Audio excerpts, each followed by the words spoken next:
bienvenidos a Tiempo de Letras. Hoy nos acompaña el profesor Julián Herrera, compilador del libro Psiconeuroinmunología para la práctica clínica. ¿Cuál es el punto de partida para desarrollar esta obra? La psiconeuroinmunología es un área del conocimiento médico muy reciente. Los primeros estudios en psiconeuroinmunología arrancaron alrededor de 1984. Es una ciencia, es un campo científico relativamente nuevo. Tenemos algunas obras escritas en inglés, la cual no es accesible a nuestros estudiantes de posgrado principalmente, y por considerarlo tema de interés para el clínico en el sentido de que explica muchos fenómenos, digamos, de enfermedades que no mejoran o enfermedades que repiten mucho o enfermedades que generalmente tienen componentes emocionales complejos que deprimen la inmunidad y dificultan la curación del paciente.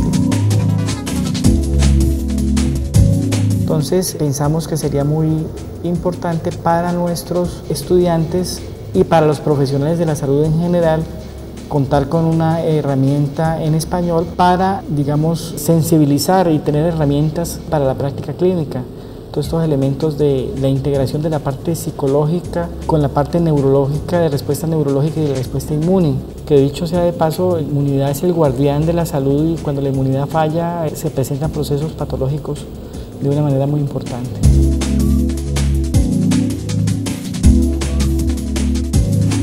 ¿Cuál es el planteamiento que propone esta obra?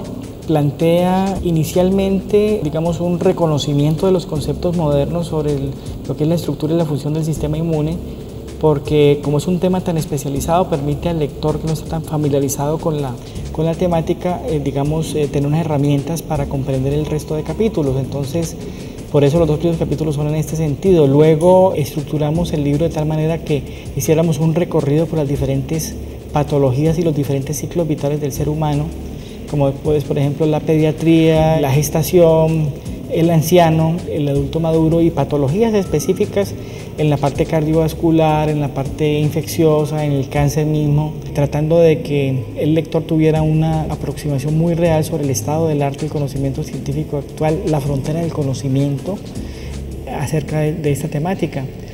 El lector se lleva una sorpresa muy interesante en el sentido de que algunos, digamos, temas que muchos inclusive son hasta de la cultura de las comunidades, muchas veces tienen un sustento científico que el mismo médico no lo sabe, entonces eso es interesante. Y lo otro es que el médico o el equipo de salud tenga unos fundamentos, unas herramientas para su práctica clínica que le permitan hacer integración entre los aspectos psicológicos, los aspectos neurológicos, inmunológicos, con respecto a la prevención de las enfermedades y a su curación.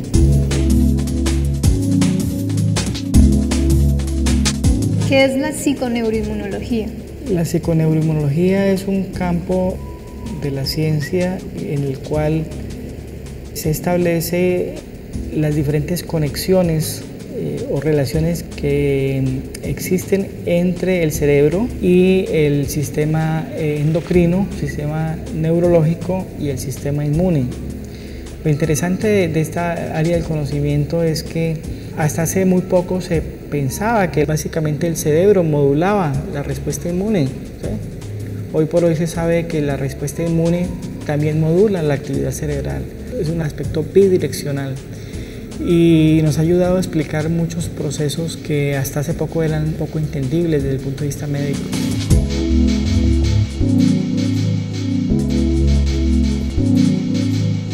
La investigación en este campo del conocimiento es muy intensa, sobre todo en los países desarrollados. Existe una sociedad americana de investigación en psiconeuroinmunología. Hay un congreso anual en los Estados Unidos donde se reportan más de 300 estudios diferentes realizados en el mundo. Nosotros en la universidad hemos hecho investigación en la psiconeuroinmunología, básicamente en los aspectos de las enfermedades alérgicas y básicamente en los aspectos materno-perinatales. Entonces también era mostrarle al lector, mire que nosotros aquí en nuestra población tenemos evidencias que le dan herramientas concretas a usted como clínico para ponerlo al beneficio de los pacientes. El estrés y la psiconeuroinmunología tienen una relación muy estrecha entre el hecho de que un paciente asmático no mejore adecuadamente. Las infecciones que controla las infecciones no es el antibiótico. El antibiótico neutraliza la bacteria, pero el que finalmente erradica la infección es el sistema inmunológico.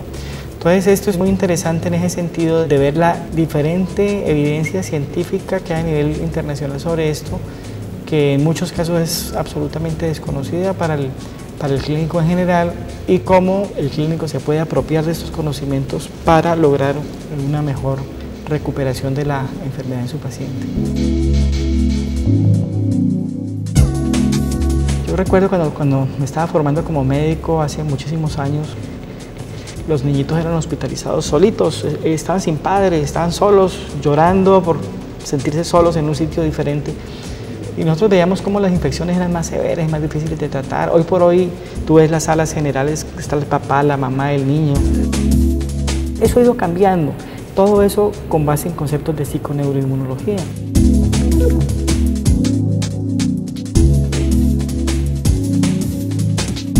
Lo otro tiene que ver con las enfermedades del adulto mayor, muy importante, la psiconeuroinmunología juega un papel muy importante en el anciano abandonado, y eso psiconeuroinmunológicamente facilita el desarrollo de patologías graves.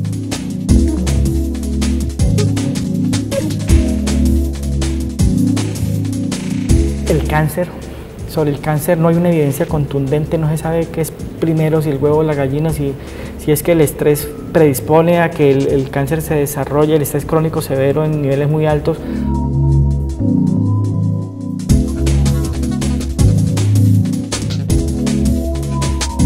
Hacemos un barrido por todo ese tipo de enfermedades alérgicas, el asma, por ejemplo.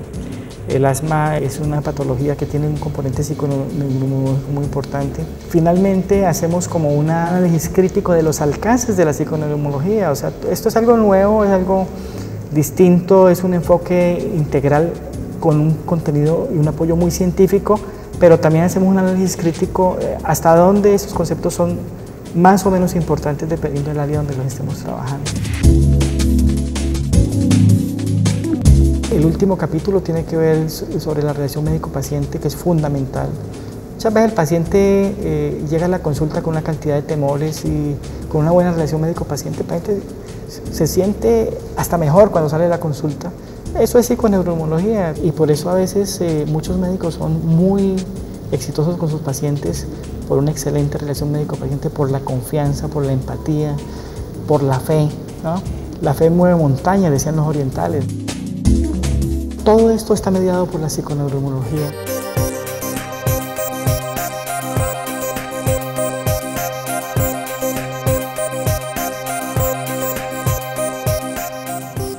El retrato, una expresión de poder y creación artística. Autor, César Arturo Castillo.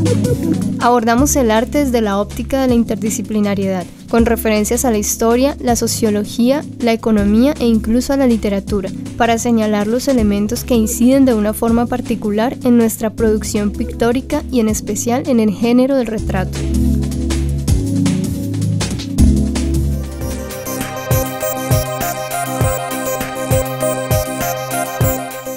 Libros de medicina, matemáticas, química y todas las ciencias.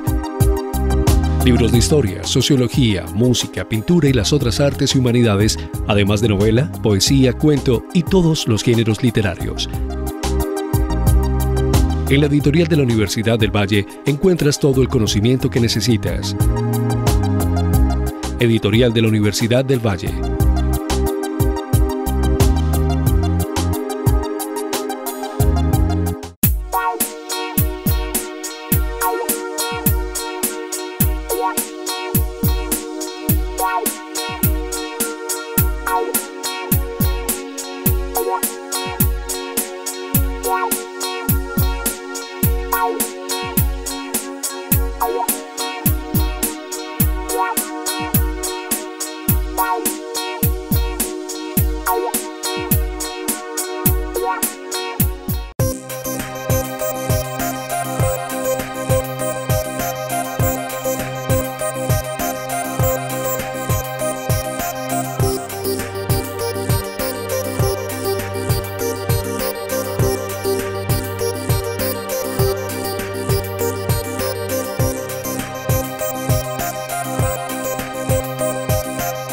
Tiempo de Letras, viernes 9:30 p.m.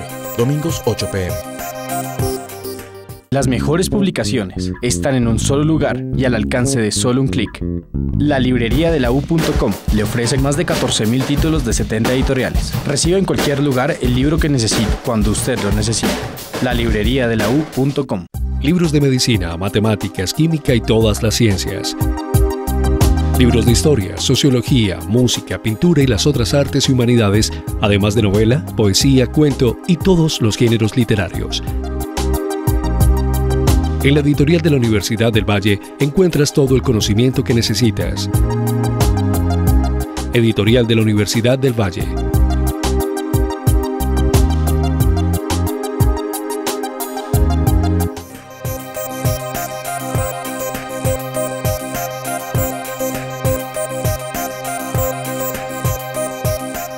La sustentabilidad urbana, una aproximación a la gestión ambiental en la ciudad.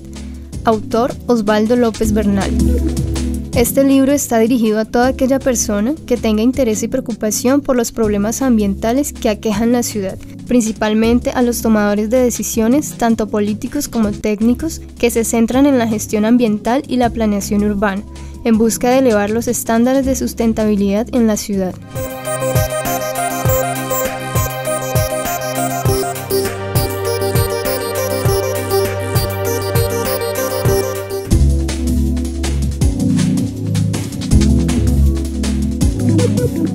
Háblenos acerca de los capítulos que componen el libro.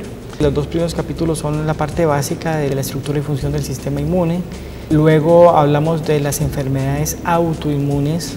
El padre de la psiconeuroinmunología es el doctor Solomon, es un reumatólogo y psiquiatra, profesor emérito de la Universidad de California en Los Ángeles. Y él descubrió de que la artritis reumatoidea era una enfermedad que tenía un componente genético importante, pero la personalidad y los aspectos del entorno facilitaban para que la enfermedad se presentara más tempranamente e influía en el pronóstico de la enfermedad. Ese era un concepto que en su momento era absolutamente salido de todo contexto médico. El estudio nuestro es pionero y es reconocido por la literatura científica especializada como el primer estudio que demostró cómo el estrés está asociado con el desarrollo de la preeclampsia. Eso lo publiqué en 1988 en una revista inglesa que se llama Stress Medicine. En esa época eso se veía fuera de todo contexto. Hoy por hoy se ha reproducido la toxemia, la preeclampsia en animales experimentales sometidos a estrés. Una enfermedad que nunca afecta a los animales. Se somete al animal gestante a estrés y se desarrolla la enfermedad. Es una demostración científica, digamos, contundente, que demuestra cómo el estrés está asociado con la enfermedad. Cuento eso como algo anecdótico, como algo histórico, porque en la formación médica y en el ejercicio médico nosotros vemos los factores psicosociales y de estrés como algo que no tiene ningún efecto. Y eso tiene que ver también mucho con la formación y con el método científico, porque es que como el estrés psicosocial no lo vemos. Entonces lo que no se ve es como que no existe. Pero el asunto es que la ciencia ha demostrado de que este estrés, a pesar de que no se ve, sí se puede medir, y al medirlo se ha demostrado de una manera muy científica cómo altera una gran cantidad de cosas que facilitan el desarrollo de muchas enfermedades. No es el estrés cotidiano el que enferma, es el estrés severo, crónico, una persona sometida a niveles de estrés durante semanas, meses, años. Obviamente eso facilita el desarrollo de muchas patologías.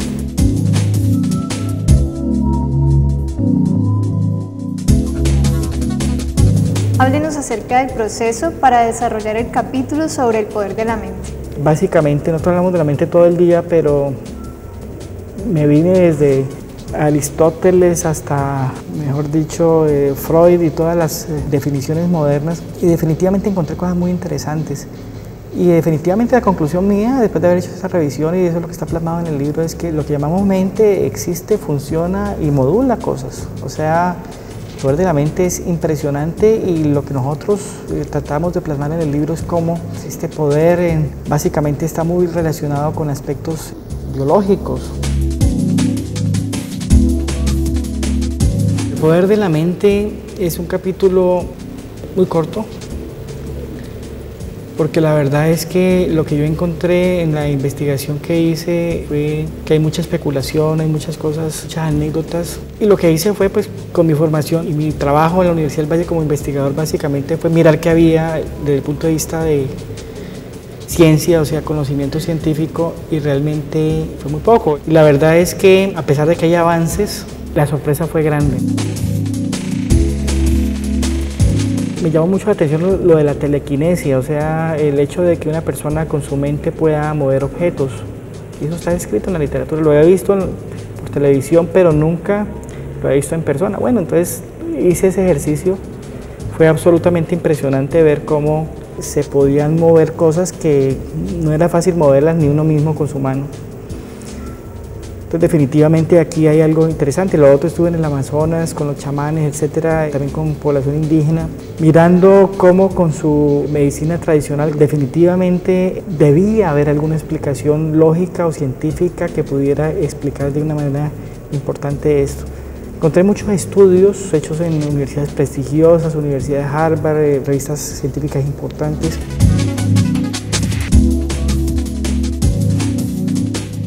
Lo que llamamos mente es algo que definitivamente tiene conexiones y funciona, lo que no sabemos es cómo. Y yo creo que, como decía Einstein en alguno de sus libros, estamos lejos de entender muchas cosas que están sin explicación, pero que definitivamente el hecho de que estén sin explicación no quiere decir de que no sean importantes. En diciembre del 2007, un investigador americano muy importante demostró la conexión entre el endotelio vascular, que es el que evita que nosotros hagamos un infarto o hagamos una arteriosclerosis o un problema vascular cerebral, cómo el endotelio vascular podía estar, digamos, ligado a la producción de unas sustancias que finalmente estaban mediadas por ansiedad severa de manera crónica o por apoyo social. Si uno lo mira desde el punto de vista médico, eso es loco. Eso no tiene explicación, lo que llamamos en ciencia plausibilidad biológica, no se explica científicamente de manera adecuada. Pero cuando uno mira los estudios epidemiológicos y mira las interconexiones en todo esto, lo entiende de una manera mejor. O sea, ya hoy por hoy el estado del arte con respecto al poder de la mente tiene una mayor explicación, pero no una explicación completa. Y faltará mucho tiempo para poder llegar a una explicación absolutamente concluyente. Una persona puede tener una enfermedad de la cual no desarrolla síntomas, pero después de que es diagnosticado empiezan estos a aparecer. ¿Qué papel juega la mente allí? Yo diría que más que la mente es el estrés. La respuesta ante una situación pues, que es nueva genera una serie de cambios a nivel fisiológico y sobre todo a nivel inmunológico. Por ejemplo, el síndrome de inmunodeficiencia adquirida. Hay personas que adquieren el VIH, adquieren el virus y son asintomáticas, y por un examen casual o cualquier cosa se les diagnostica la enfermedad. Obviamente esto crea una respuesta emocional tremenda, unos niveles de angustia y ansiedad muy severos. Inclusive nosotros aquí en la universidad hicimos una investigación sobre eso y se manejan unos niveles de ansiedad terriblemente altos. Se ha demostrado de que este factor facilita el desarrollo del síndrome de inmunodeficiencia adquirida, o sea, el espectro clínico del SIDA. Obviamente aquí el factor estrés es un factor, digamos, obviamente no un factor asociado al desarrollo de la enfermedad, pero es un factor que ayuda a disparar, a hacer más evidente la enfermedad. ¿Qué conclusión le queda después del desarrollo de este libro? El enfoque integral de los pacientes permite identificar no solamente los riesgos para desarrollar enfermedades, sino que también es algo muy importante tener en cuenta en la recuperación de algunos pacientes en los cuales no hay una respuesta adecuada. Generalmente hay una deficiencia de la respuesta del sistema inmune, y si nosotros identificamos y corregimos estos factores podemos tener un mejor resultado con nuestros pacientes. Entonces básicamente esa es la conclusión grande. Y lo otro es también enseñarle al médico, al clínico, que siempre se está al frente no de un órgano enfermo, sino de un ser humano. El conjunto de órganos en su funcionamiento, en ese cerebro en su funcionamiento, en esa interacción con un sistema individual, familiar y social, hace de que tenga más predisposición a ciertas enfermedades, o por el contrario, su recuperación sea de una manera o de otra.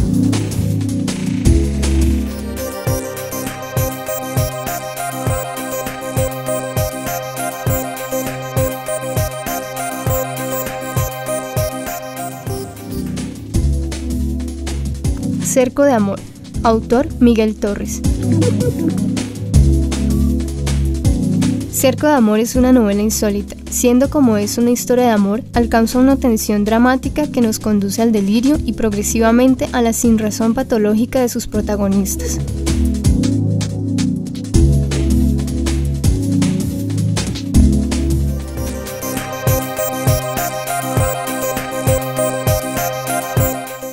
Libros de medicina, matemáticas, química y todas las ciencias.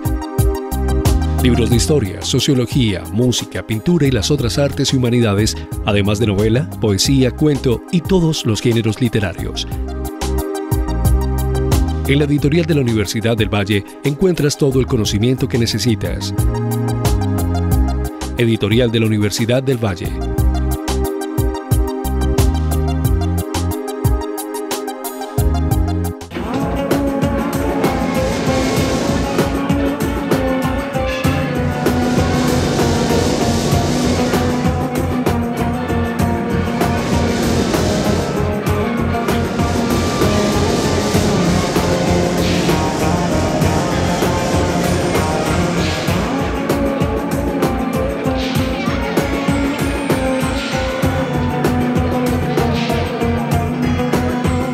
Libros de medicina, matemáticas, química y todas las ciencias.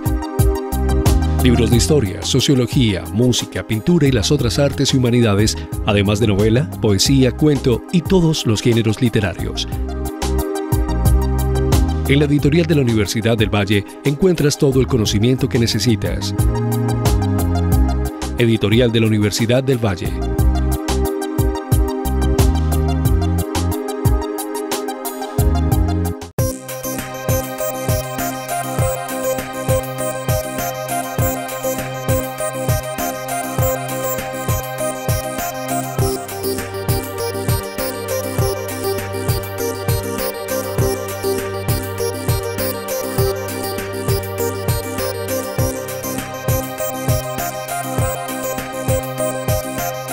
Tiempo de letras, viernes 9:30 p.m., domingos 8 p.m. Las mejores publicaciones están en un solo lugar y al alcance de solo un clic. La librería de la U.com le ofrece más de 14.000 títulos de 70 editoriales. Reciba en cualquier lugar el libro que necesite, cuando usted lo necesite. La librería de la U.com. Libros de medicina, matemáticas, química y todas las ciencias. Libros de historia, sociología, música, pintura y las otras artes y humanidades, además de novela, poesía, cuento y todos los géneros literarios. En la editorial de la Universidad del Valle encuentras todo el conocimiento que necesitas. Editorial de la Universidad del Valle.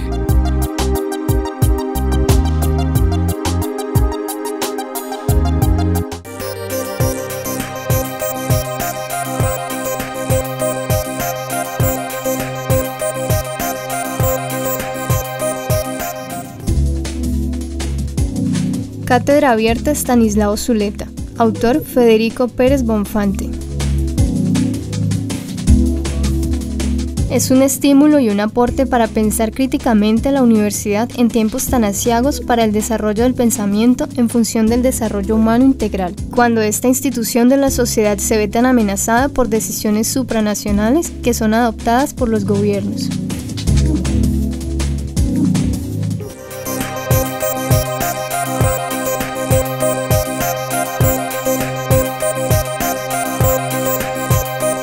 Yo nací en Popayán, estudié aquí en Cali, luego hice medicina en la Universidad del Cauca, me gradué en el año de 1980, luego vine a hacer posgrado, especialización aquí en la Universidad del Valle, luego tuve la oportunidad de hacer un entrenamiento adicional en el área de obstetricia en la Universidad del Cauca y me vinculé luego a la Universidad del Valle como profesor.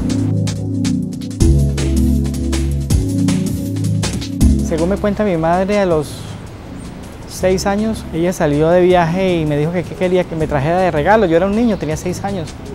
Yo le dije que quería que me trajera un equipo médico.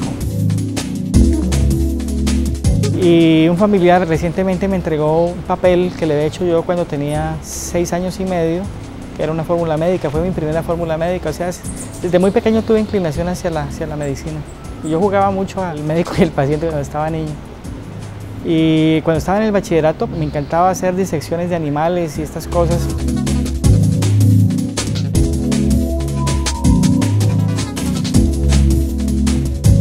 yo no tuve una formación profunda en investigación. Sin embargo, cuando estaba haciendo mi rotación electiva en el tercer año de residencia, tuve la oportunidad de plantearme una pregunta de investigación mirando ya todo lo que es el método científico y con el apoyo de mis profesores. O sea, descubrí que realmente la investigación era lo que más me gustaba, a pesar de que la clínica toda la vida me ha gustado. No a todo el mundo le gusta la investigación, ni todo el mundo tiene habilidad para la investigación. Por eso nosotros los profesores debemos descubrir esos talentos y descubrir esas habilidades en nuestros estudiantes, porque si no, el estudiante se gradúa, es un excelente profesional y nunca va a saber que realmente tenía esa habilidad ni esas, digamos, esa inclinación hacia la investigación. Según la OMS, salud es el perfecto bienestar físico, psicológico y social. Entonces, la ausencia de enfermedad muchas veces no quiere decir que tengamos salud. O sea, podemos tener ausencia de síntomas patológicos, pero no podemos tener salud mental, etc.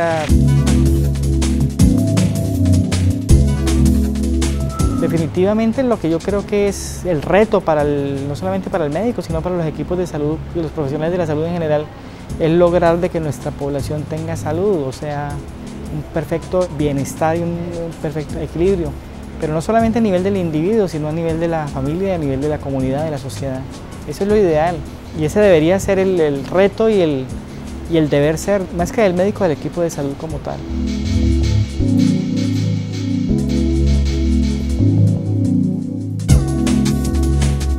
Yo llevo muchos años aquí en la universidad, me apasiona la investigación. Creo que la investigación y en ciencia nunca se concluye nada porque siempre se termina y siempre hay preguntas por resolver.